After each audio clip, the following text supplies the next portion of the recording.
Dear participants, welcome to NRC, Dr. Hari Singhar University, Madhya Pradesh, Sagar. I am Shiv Shankar Jana, Assistant Professor from the Department of Sociology, Dr. Hari Singhar University, Sagar. Today I will be discussing on the big issues in contemporary India, that is called farmer suicide.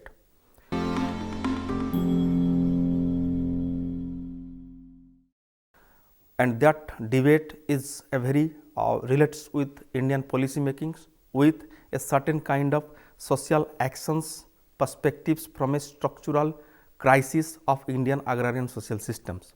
So, before going to discuss about farmer suicides, we should discuss about what is the meaning of suicide, because suicide has a different meaning from psychological perspectives to sociological perspective. The first, when you discuss about the concept of suicide, the concept and definitions goes to psychoanalytical theorist like Sigmund Freud. What he says, suicide is purely a psychological phenomenon. Individuals depressed with a certain kind of neurotic anxiety, and that neurotic anxiety leads to a certain kind of domination of death instinct. What Freud says, it is a panathos. Our life instincts, what Freud says, it is eros. Death instinct something which is a life beyond pleasures, and that individual tries to commit suicide due to certain kind of neurotic disorders. And when Sigmund Freud discusses on the concept of suicide, he typically discusses on the neurotic disorder which relates to a certain kind of actions committed by the individuals, and it is something, a dominations of death instinct over life instinct. But when you enter into debate on suicide, then the debate comes from a sociological perspective, where Durkheim first entered to discuss suicide beyond a psychoanalytical perspective to a very sociological phenomenon. What Durkheim says, okay, life instinct is there and death instinct is there, and due to certain kind of neurotic disorders, death instinct dominate our life instinct. But why it is happening? Because individual instinct or individual pleasures or individual happiness or individual depress or individual certain kind of psychological disorder, it all happens due to a certain kind of external influences by a sociocultural practices or sociocultural environment. If you look at what Durkheim says, that instinct is always influenced where individual belongs to, in which social context, and what kind of the structural normative behavior of the society.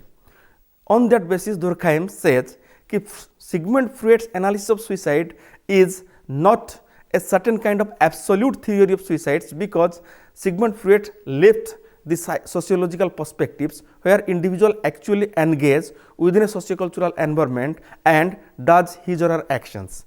Then what Durkheim says, if you look at the relation between individual and society, the nature of the relations between individual and society says the types of suicide what individual commits actually in the everyday lives. Durkheim says, look at the relations in the first perspectives when there is a certain kind of individual disassociations with a certain kind of normative practices of the society.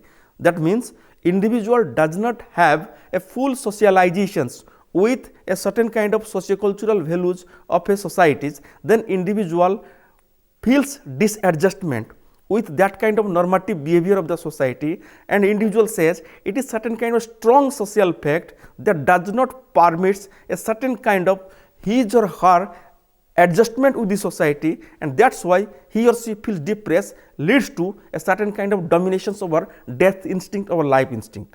This is the first instance that Durkheim says individual here does not have full socializations, does not have full knowledge about these places where he or she should be within a socio-structural society. That's why Durkheim talks about, when he discusses about the division of labor, the transformation of mechanic society to organic society, he says there is an anomic division of labor, and that anomic division of labor leads to a certain kind of suicide, leads to what is called egoistic suicide. And that egoistic suicide means individual does not have a certain kind of existing sociocultural value system within herself or himself. That is why he or she does not find any space in a social structural order. That is why he feels a disassociations, and that leads to a egoistic nature among the individual behaviors that leads to a certain kind of psychological disorders. As a result, it commits suicides. This is the first instance.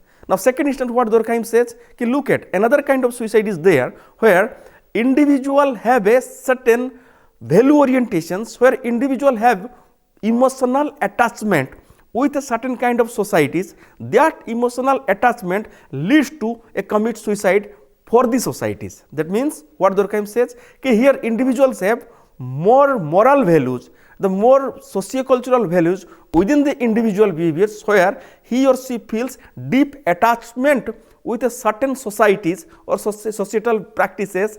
To protect these societal practices or socio-cultural value systems, he or she commits suicide. It leads to emotional behaviors. What Durkheim says, it is an altruistic behavior or altruistic way to commit suicides. Here the relations between individual society means individual is more associated with the societies, and individual always try to protect his or her own societies or socio-cultural value systems. That's why for the protection of the societies, she or he commits suicide. Now next what he says, there is another kind of suicide which is where there is a maladjustment with the society. That means society does not have any structured value systems, or society does not have any normative structure for the individual existence. Here individual find no place. That means society is not going to give space him or her. That's why individual thinks, I do not have any space to existence for my existence in the society. That's why there is no meaning of life in these societies, so I want to commit suicide. Here another kind of suicide, what Durkheim says, that is called, there is a maladjustment within the society, and that maladjustment means what? There is a structural crisis, cultural crisis that leads to a certain kind of dilemmatic conditions to the individuals, where individual does not find any space. So here is the problem with the society, not individuals. Then another kind of suicide is purely an accidental, what is called fatalistic, which is not purely a sociological. But look at these three types of suicides. The first is egoistic suicide, where individual does not have capacity to adjust with the society. It may be leads to a certain kind of individual does not have a capacity to socialize with the changing environment. This may lead to a certain kind of psychological disorder, and it leads to a death instinct. Another kind of suicides, what Durkheim says, it is called altruistic suicide, where more socialization is happening and where individual feels a certain kind of moral kind of existence to protect the society or sociocultural value system, and for that she goes for death instinct. And the third category is where society does not have any systematic value systems, or society does not have any kind of structured normative behaviors to individuals. That's why individual finds a maladjustment with the society. What Durkheim says, it is a pathological situation where society changes from one stage to another stage. That means a society changes from a mechanic society to organic society, and that changes leads to a pathological, and that pathological leads to a certain kind of maladjustments and crisis of a cultural values, emerging of a new cultural values, a decline of old cultural values, leads to the spaceless individual to existence within that environment, so she or he commits suicide. So what we find after discussing over the suicides from a psychological perspective to sociological perspective, that means Durkheim says there are three types of suicides: egoistic, altruistic and anomic suicides. Now we look at the conditions of the Indian farmers' suicides in the context of these three kind of pattern of suicides. The first is egoistic, the second is what we say altruistic, and third is anomic. So when you discuss the farmers' suicide in India, that leads to a certain definitions or certain kind of social actions which relates to a socio-economic conditions of a societies. Now before going to discuss the detail about different types of suicide and in which category Indian farmers' suicide is based on, before going to discuss these things, you have to discuss what is actually happening in the agrarian social systems in contemporary India. Then you can discuss why Indian farmers is going to commit suicide and which kind of suicide is belongs to be it. Now look at in contemporary situations, to look at any kind of farmer suicide in present India, you have to look into the historical conditions of the agrarian transitions in colonial India. Because when you look at the colonial Indian agrarian systems at the British colonialism, British Raj, and pre-British Raj, and after, when British left India like 1947, and from 1947 to 1990s and after 1990s, what happens? If you look at the transition of agrarian social systems or the transition of agrarian socio-economic behaviors, you will find pre-British periods, the most of the economic literature says, like Prabhat Patnaik, Utsa Patnaik, what they says, in pre-British periods, Indian household food grain consumptions per annual is 200 kilograms.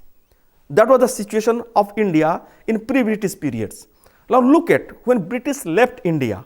When British left India at 1947, it was approximately 135 kilograms per annuals. Look at the transitions from 200 kilograms per annual to 135 kilograms per annual food grain availability per individuals in Indian societies. Why it happened?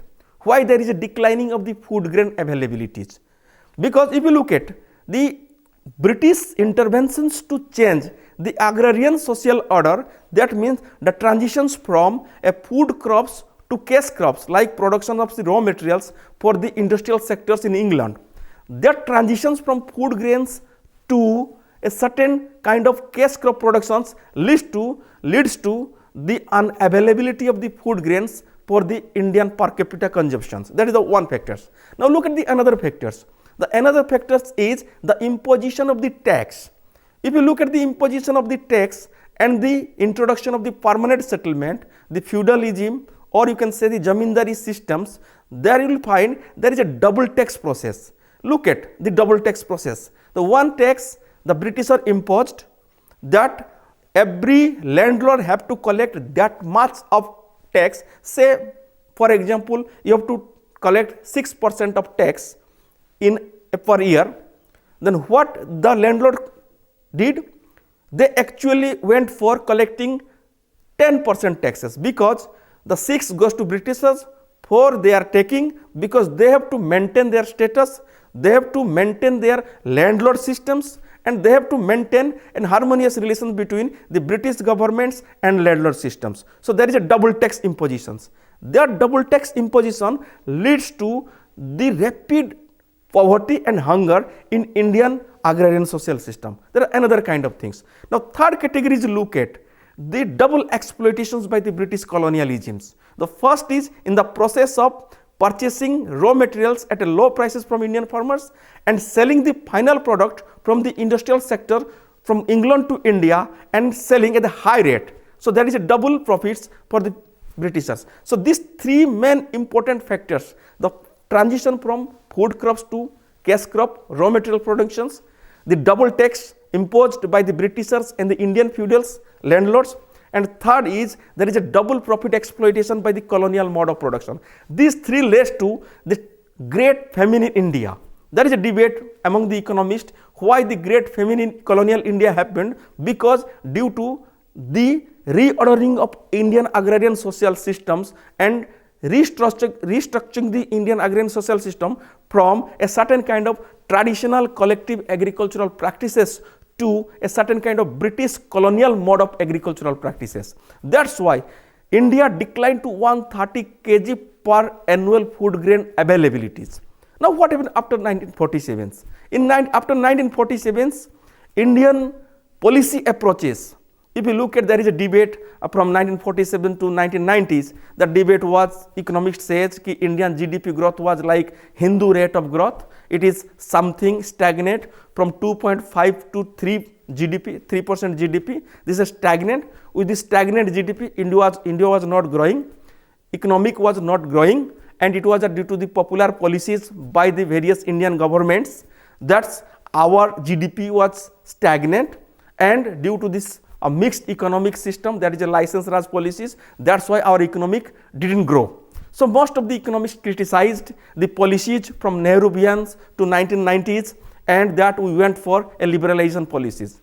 But if you look at the development process as like Hindu rate of growth, and it is a stagnant GDP, but if you look at the increasing rate of the food grain availability from 1935 kg per annual per individual consumption in 1947, and it was increased to 180 kg per annual food grain productions up to 80s. Look at the development process.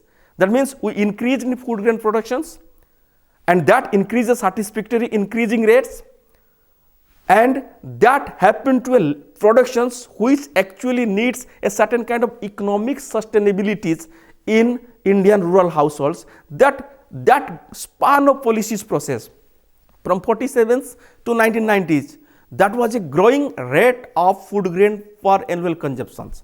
But look at after 1990s. What happened after 1990s?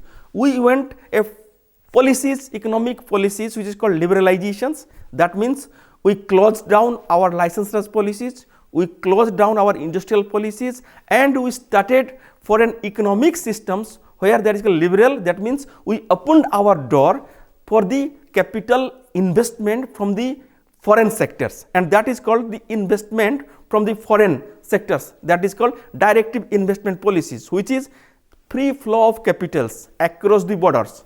And what happened after this? If you look at the 1990s data, from 1990 to 2003, 2004 and 2012, even again economists argues like Prabhat Patnaik, what they says, even Utsav Patnaik, and most of the economists did their servant says, if you look at after 1990s, there is a sharp declining of the food grain availabilities of Indian rural households. That means up to 1990s, 2003s and 2012, at the stage of 2012, Indian per capita food grain consumption per annual is 160 kg kilograms. Look at 1990s, we had 180, and in 2012 we had 160. There is a sharp declining. Why it is declined? The case is why it is declined, because if you look at several cases, the development process happened after 90s. We moved a satisfactory GDP growth, and Indian's tertiary sector increased, like service sector increased.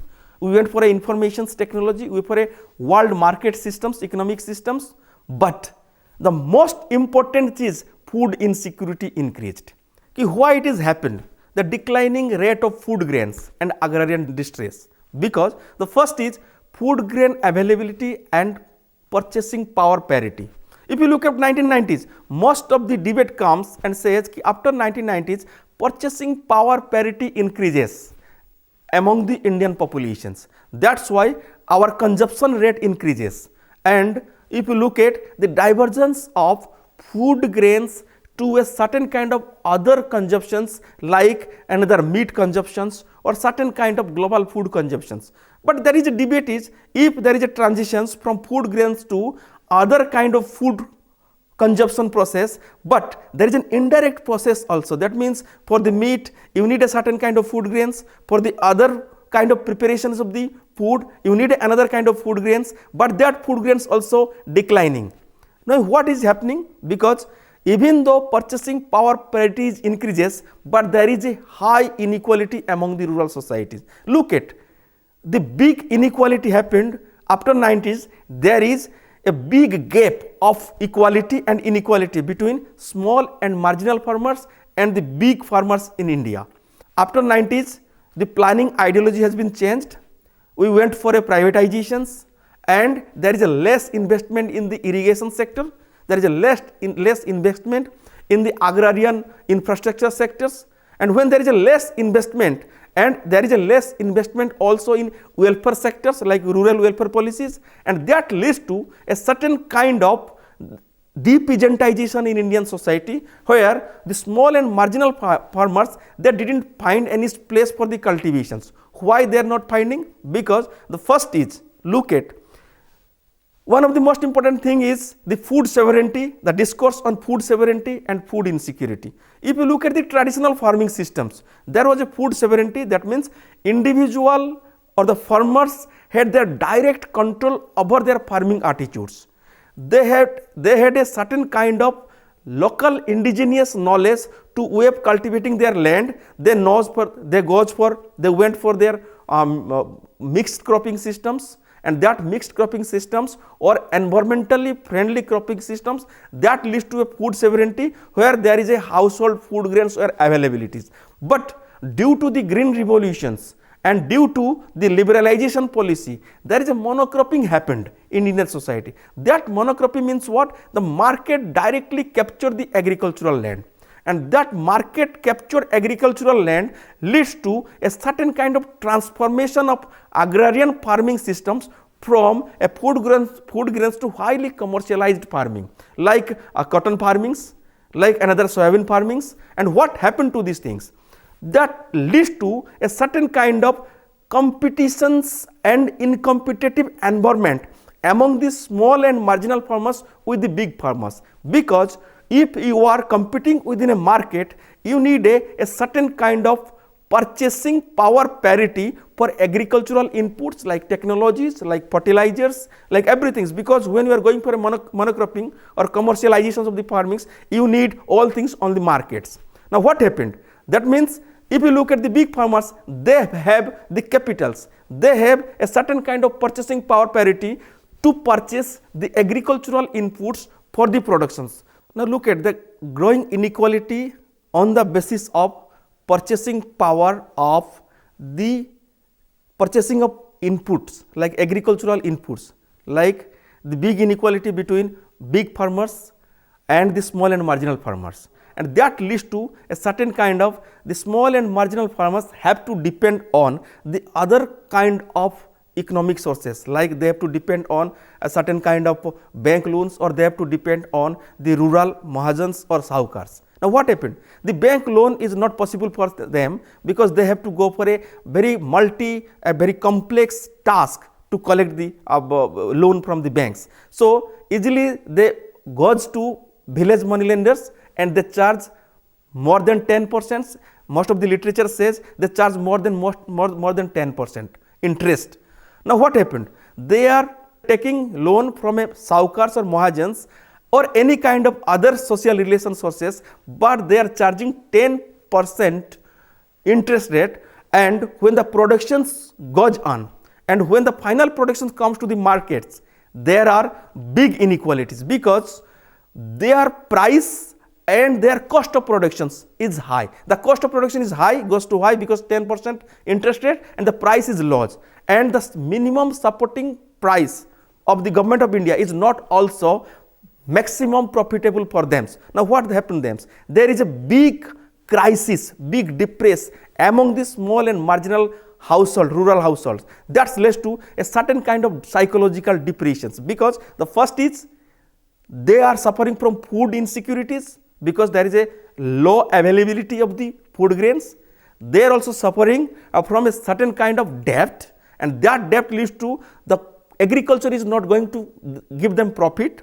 Now third, there is also due to the commercialization of farmings, look at the rural social structure, collective moral economy is declining. Now the Indian farmer is alone, individuals. Earlier there was a crisis among the rural agrarian household, there was a kinship structure helping them. Now nobody is going to help them. Individual, a farming household is an unit agent of competing within a world market system. That's why there is a certain kind of distress among the rural households leads to a certain farmer suicides. Now look at, if you look at the Durkheim's conditions, what Durkheim says, ki the maladjustment of the society, or there is a crisis among the society, or there is a not impactful policy formulations for those peoples, those who are not finding place, they are going for suicide, which is called anomic suicides. Now farmer suicide is a type of anomic suicides where the individual is trapped by a distressed agrarian social order, the crisis of agrarian social order, where debt is one more important things, there is a food insecurity is one of important things, and there is a certain kind of individualistic behavior of agrarian social structure and other things. Now the most important things is the shifting of rural agrarian farming attitudes from human labor to technological labor. That means labor intensive to technological incentives leads to declining of the job availability to small farmer and marginal farmer. That leads to crisis of suicides. Now participants, what we discussed now, we have first discussed the meaning and definition of suicide, and we have discussed the psychological perspective of suicide and sociological perspective of suicide. We have discussed there are 3 types of suicides, and within the 3 types of suicide, in which context the Indian farmer suicide belongs to. So we have discussed from a colonial perspective of food grain availability to Indian post-colonial policies up to 1990s, the food grain availabilities and Indian agrarian situations, and post 1990s what happened to Indian agrarian social order, where individual commit suicides, the farmers commit suicides, and that suicides belongs to an anemic suicide, where Government of India needs a more policy oriented practical approach for small and marginal farmers to stop the depeasantization, to stop the primitive accumulations of the big agricultural farmers and the crisis of rural social order. Thank you.